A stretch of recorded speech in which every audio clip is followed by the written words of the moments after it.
Bismillahirrahmanirrahim. Wa qala al-musannifu, berkata al-musannif, yakni penyusun kitab ini, Syekh Muhammad Al-Ghazi, wa syaraitu wujubil jihadi, dan syarat-syarat wajibnya jihad, sab'u khisalin, itu ada 7 perkara. Yang pertama, al-islamu, haruslah dia beragama Islam. Nah, ini umum ya di antara kitab-kitab fikih, entah itu bab sholat, bab puasa, bab safar, bab syariat haji dan lain sebagainya, itu mengharuskan bahwa seseorang itu harus beragama Islam, karena memang menghukumi dalam Islam, tidak menghukumi orang lain. Maksudnya menghukumi itu memberlakukan hukum wajib tidaknya terhadap hal tersebut. Di sini yang dimaksud dengan jihad adalah bahwa berperang, maka seseorang itu disebut sebagai jihad, pertama harus beragama Islam. Otomatis sebenarnya semua syariat Islam itu mengharuskan bahwa seseorang beragama Islam. Wal bulughu, dan mencapai usia baligh. Bagaimana dihukumi suatu perkara tentang kewajiban yang seseorang tersebut kalau belum mencapai balik.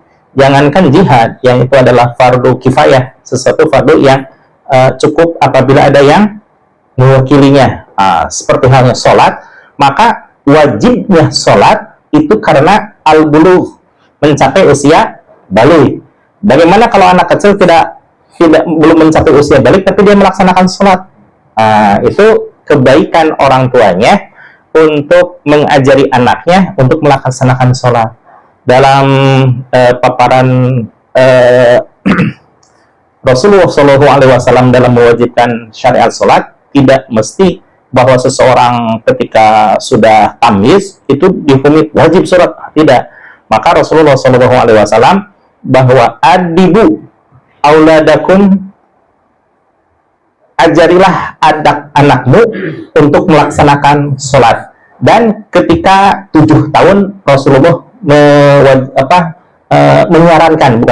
menyarankan orang tua untuk mengajari anaknya sholat.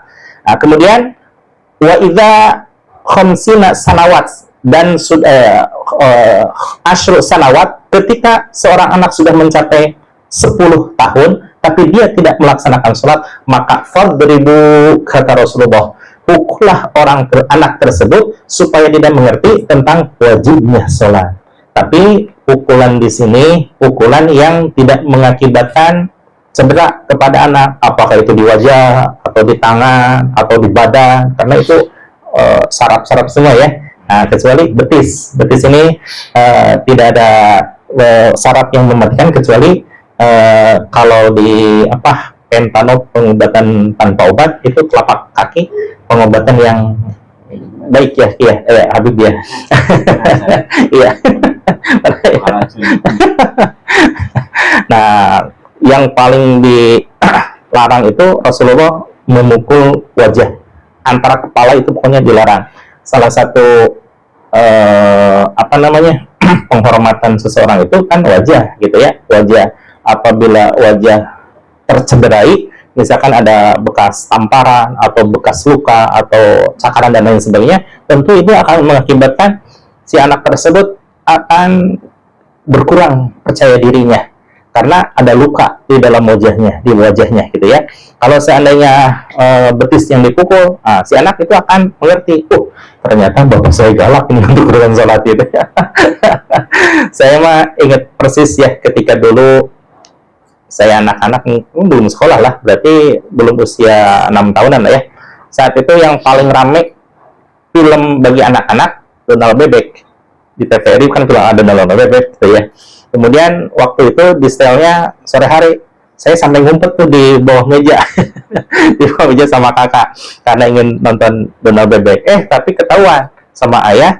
Dan waktu sore itu sebenarnya waktu anak-anak untuk pergi ngaji ke masjid, diseret itu sama orang tua itu. Asli itu mas, sampai berdarah kaki saya. Itu sampai sekarang ingat bahwa untuk urusan ngaji dan sholat betapa ayah sangat kejam sekali gitu ya kalau melanggar.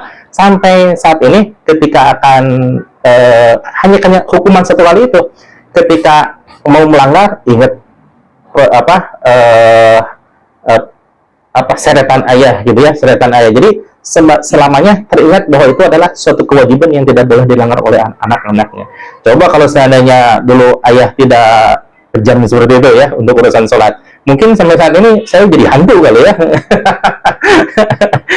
Hari-hari tentang urusan ngaji, hari-hari tentang urusan sholat dan lain sebagainya. Tapi karena didikan orang tua, maka pahamlah saya bahwa itu adalah suatu kewajiban yang tidak boleh dilanggar.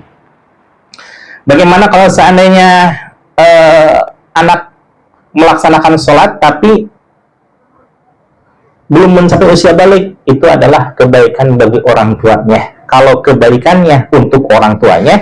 Tapi kalau seandainya anak berbuat salah, berbuat dosa bagi orang balik dan seterusnya, itu tidak dicatat. Hebatnya Allah Subhanahu wa Ta'ala bahwa untuk kebaikan itu menjadi tabungan bagi orang tuanya. Tapi kalaupun toh ada kesalahan, itu tidak dianggap kesalahan karena memang belum bisa membedakan antara baik dan buruk. Luar biasa ya.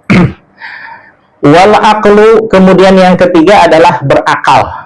Dan ini otomatis semua tentang syariat Islam itu menyatakan Islam balik berakal. Itu wajib, itu pasti itu ya, wajib adanya tentang Islam berakal, balik dan berakal. Wal hurriyatu, yang keempat, wajibnya jihad karena seseorang itu dalam keadaan merdeka, bukan terbelenggu dalam keadaan masih menjadi berstatus budak. Zaman dulu, kalau sekarang mah udah nggak ada.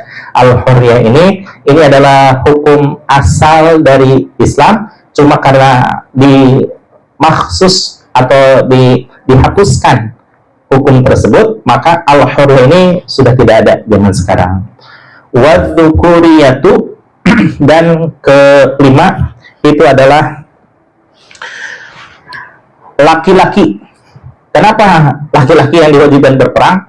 Karena wanita itu tidak wajib untuk berperang. Bahkan untuk sholat Jumat pun perempuan tidak mesti.